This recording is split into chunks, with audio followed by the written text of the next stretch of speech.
Okay, welcome to Chapter 24, Magnetism, Conceptual Physics, Physics 105. This lecture will help you understand magnetic forces, poles, fields, and domains, electric currents and magnetic fields, electromagnets, magnetic forces on moving charged particles and on current-carrying wires, the Earth's magnetic field, and a tiny bit about biomagnetism. Now, the term magnetism comes from the name Magnesia. It's a coastal district in ancient Thessaly, Greece. Unusual stones were found by the Greeks more than 2,000 years ago. These stones, called lodestones, had the intriguing property of attracting pieces of iron and also attracting each other in very specific ways.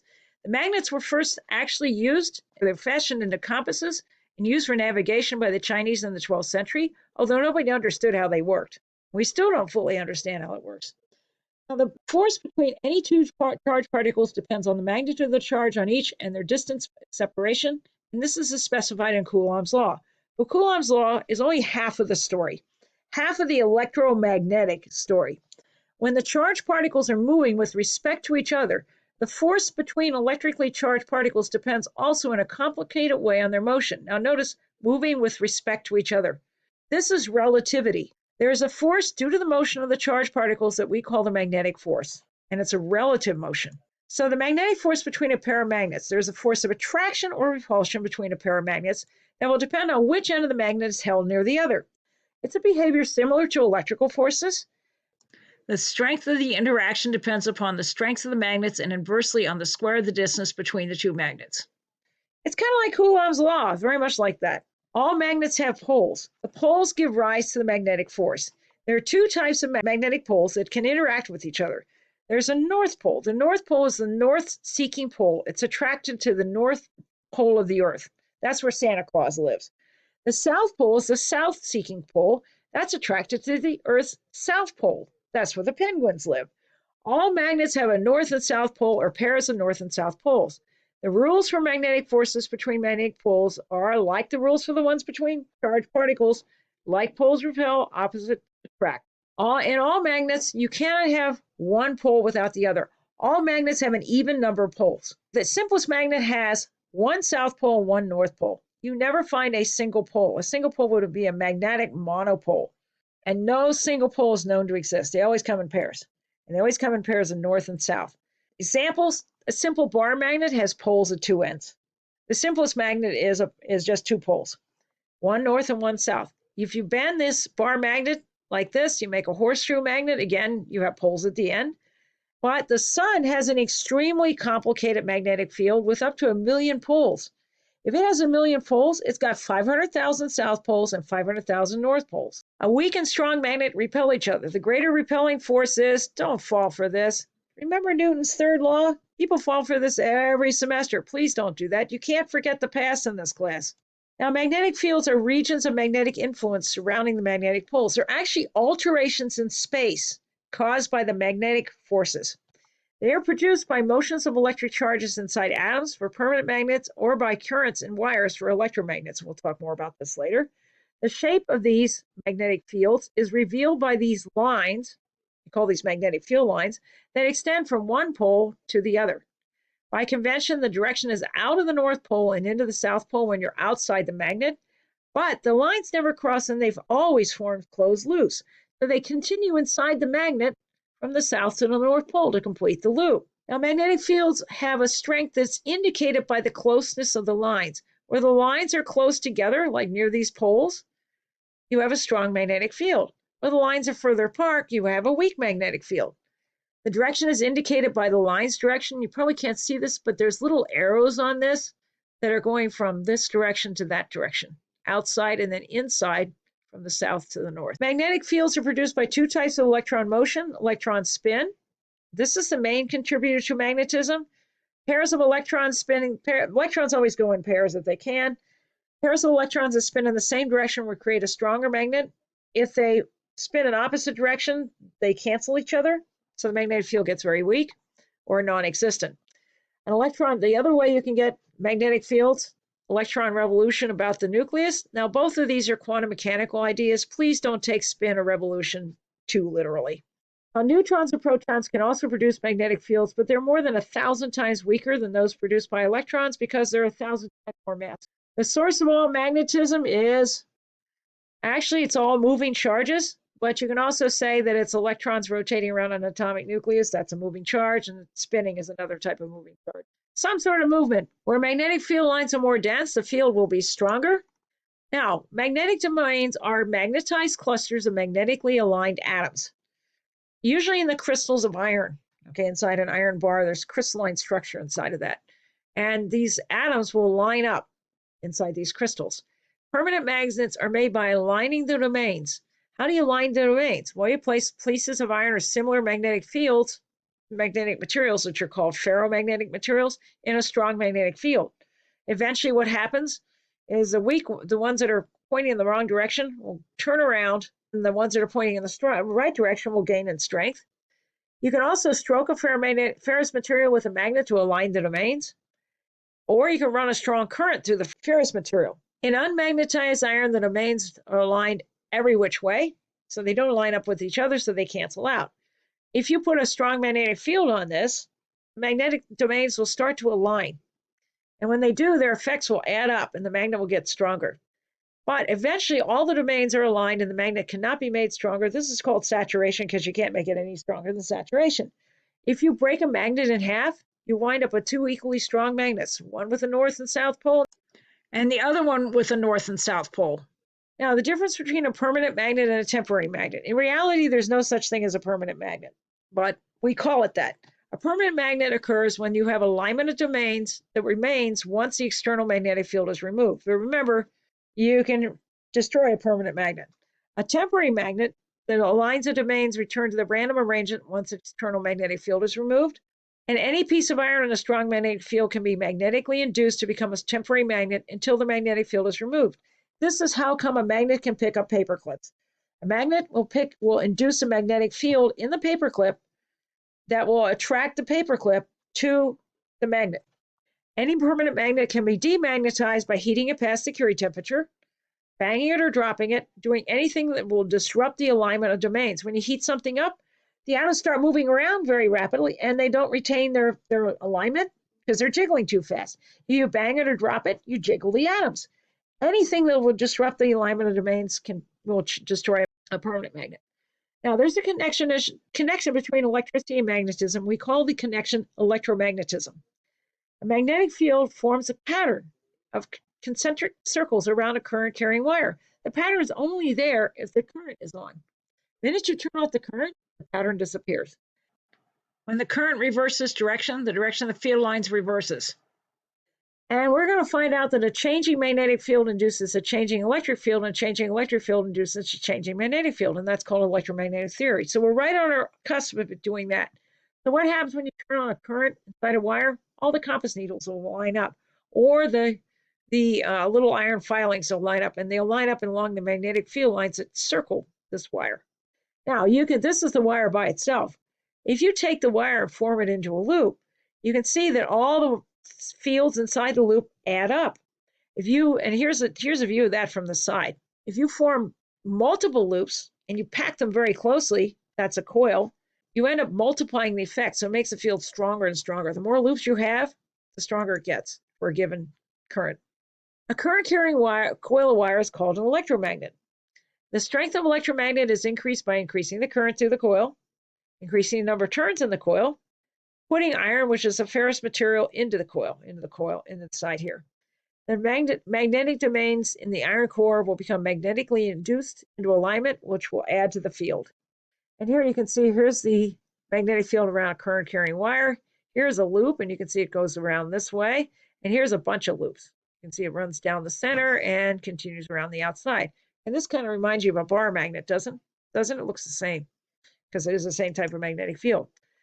Now, you can improve an electromagnet. The most powerful kind, ironically enough, employs superconducting. Superconducting coils can have a very high current, and they don't heat up because they don't have any resistance to speak of. That eliminates the core and the wasteful heating caused by the current flowing through the non-superconducting wire. The only trouble with these things is they require exotic materials, and they have to be cooled down to liquid nitrogen temperature. There are many applications of electromagnets. They can be used to control charged particle beams on high-energy accelerators. They can be used to lift automobiles and other iron objects. Okay, that junkyard magnets you see picking up the iron objects. They can levitate and propel high-speed trains. They're used in electric motors and generators, speakers and microphones, and in meters. Here, by the way, is a speaker. There's a coil of wire here, and there's a current that comes in here. Okay, and then that interacts with this magnet here, causes this coil to move back and forth in the magnetic field of the magnet, and that drives the speaker cone to generate sound, and that's how your speakers work. Now, electromagnets without iron cores are used in a magnetically levitator or maglev transportation. Levitation is accomplished by the magnetic coils that run along the track, called a guideway. It's a track, you can kind of see it here. The coils will repel large magnets on the train's undercarriage, and they continually alternate the electric current fed to the coils, and that will change the magnetic polarity, and it pushes and pulls the train forward at the same time. It's very efficient. There's practically no friction here. It doesn't contact. It floats. It levitates above the track. And their electromagnets that utilize superconducting coils can produce extremely strong magnetic fields, and they do so fairly economically because there are no heat losses. The problem is the exotic materials required are very expensive, and you have to cool down to liquid nitrogen temperature. So kind of what you gain in the lack of resistance losses, you probably lose because you have to run a refrigerator. But they'd be very good in space where it's cold. An electromagnet can be made stronger by both A and B. Increase the number of turns of coils of wire, increase the current in the coil. Now, moving charges in a magnetic field will experience a deflecting force. The greatest force is if the particle motion is in a direction perpendicular to the magnetic field lines. There is less force if the magnetic movement is other than perpendicular to the magnetic field lines, and there is zero force if the particle movement is parallel to the magnetic field lines. So moving charges will experience in a magnetic field will experience a deflecting force. The force depends on the angle theta between the motion of the magnetic field lines. It's greatest when the angle is 90, least when it's 0. The force depends upon the relative speed between the field and the particle velocity. Relativity rules here. The force depends upon the magnitude of the charge Q. The force depends upon the magnitude of the magnetic field.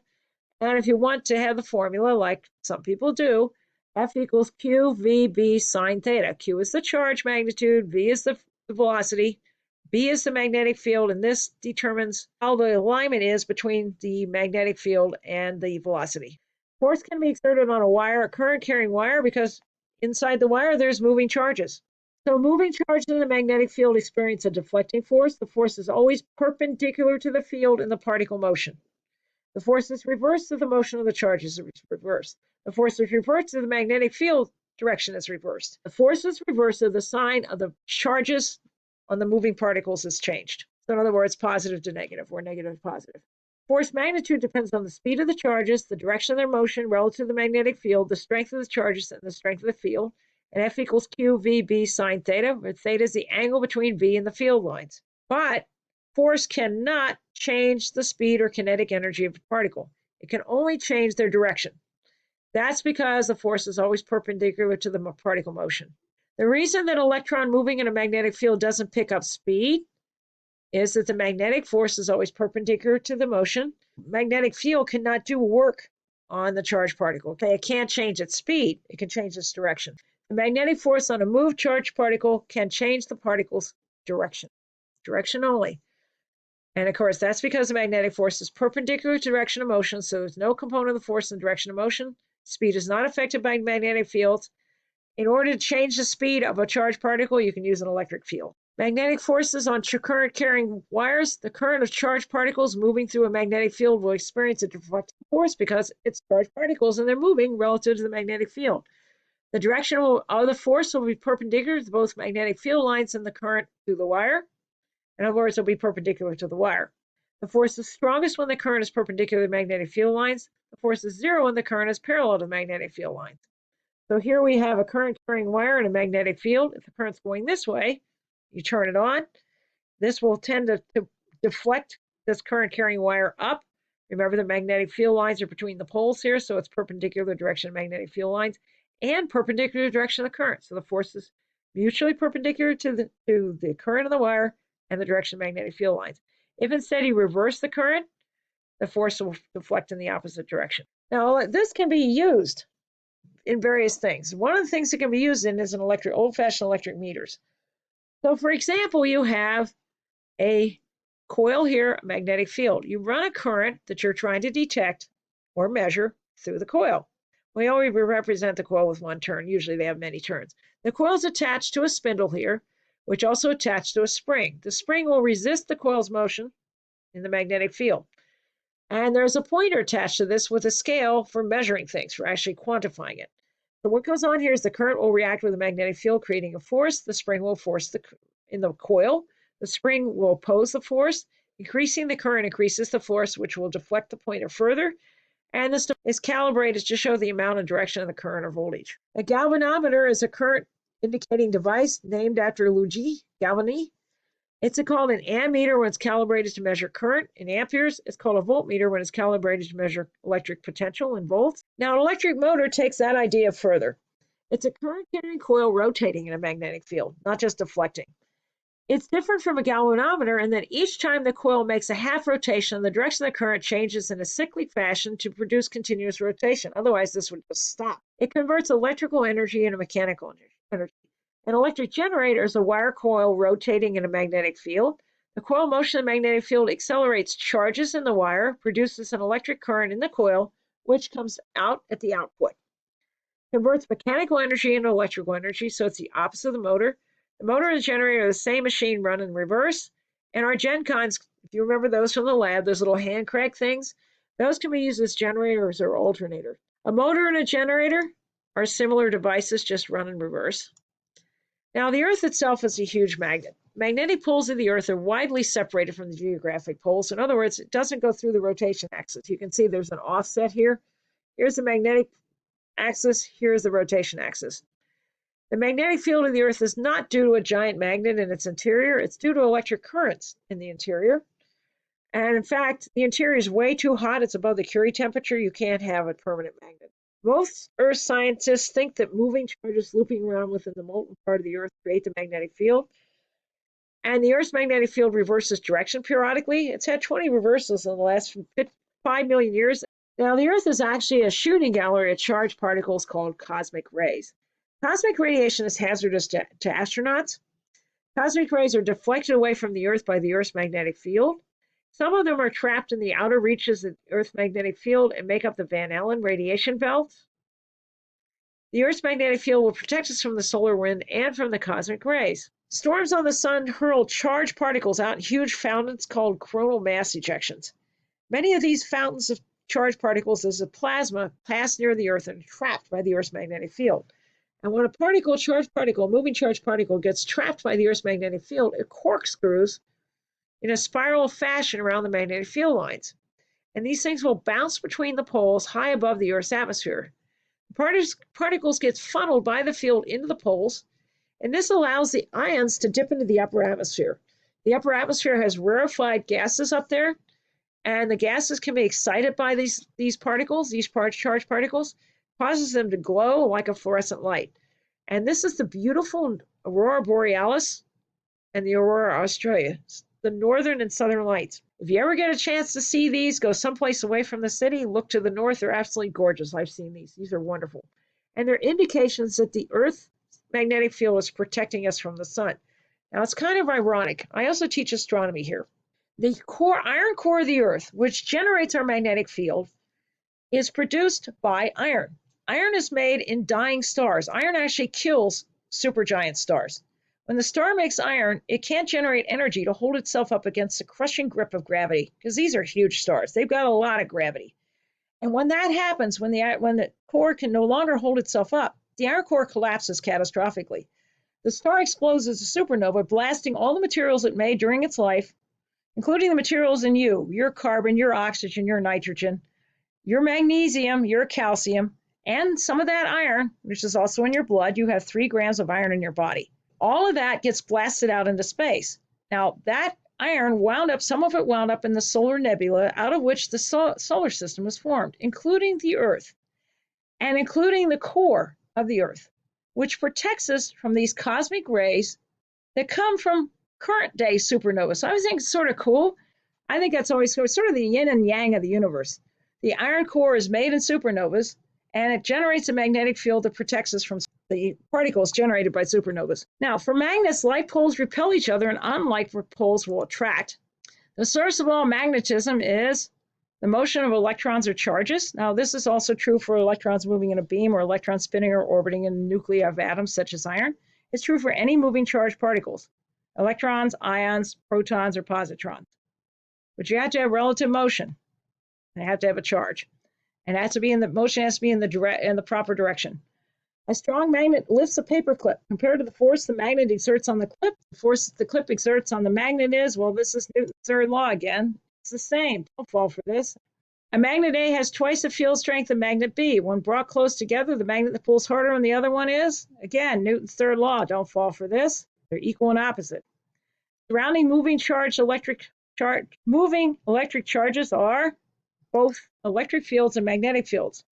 The electric field will be there regardless of whether the charge is moving or not. It's just generated by the charge. The magnetic field is only there if you've got a moving electric charge that's moving relative to you. The magnetic domains in a magnet produce a weaker magnet when the magnet is heated, dropped on a hard surface, or repeatedly banged. Anything that can disrupt the alignment of the domains will disrupt the magnet and make it weaker. Magnetic domains occur mainly for materials composed of iron, otherwise known as ferromagnetic material. Ferro stands for iron, magnet stands for magnet. A bar magnet that holds a chain of paper clips illustrates magnetic induction. The bar magnet will induce a magnetic field inside the paper clip, and that magnetic field will interact with the bar magnet's magnetic field to stick the paper clip to the magnet, or attract the paper clip to the magnet. When a bar magnet is broken in half, the magnetic field strength of each piece is the same, and each one will wind up with a set of poles of its own. A superconducting electromagnet makes use of the ultra-low resistance of coils of wires. The magnetic field lines about a current-carrying wire will form circles around the wire. It will be centered on the wire. Magnetic force cannot act on an electron when it is at rest or when it's moving parallel to a magnetic field line. A magnetic force acts most strongly on a current-carrying wire when it carries a very large current or it's perpendicular to the magnetic field. The fact that a force is exerted on a current-carrying wire and a magnetic field underlies both of these, motors and electric meters. An electric meter operates on the principle that a current-carrying coil or wire will interact with a magnetic field. Surrounding our planet Earth are all of these: radiation belts, cosmic rays, gravitational magnetic fields. A magnetic force acting on a beam of electrons can change the direction of the beam. A magnetic field surrounding the Earth does everything. All of these, it shields us from cosmic rays and the solar wind, is likely caused by currents in its interior, and it changes over time. Earth's magnetic poles and geographical poles occur between ice caps, and of course, they are moving. Magnetic poles are not perfectly stable. They actually move. Magnetic materials are found in the bodies of all of these. Thank you very much.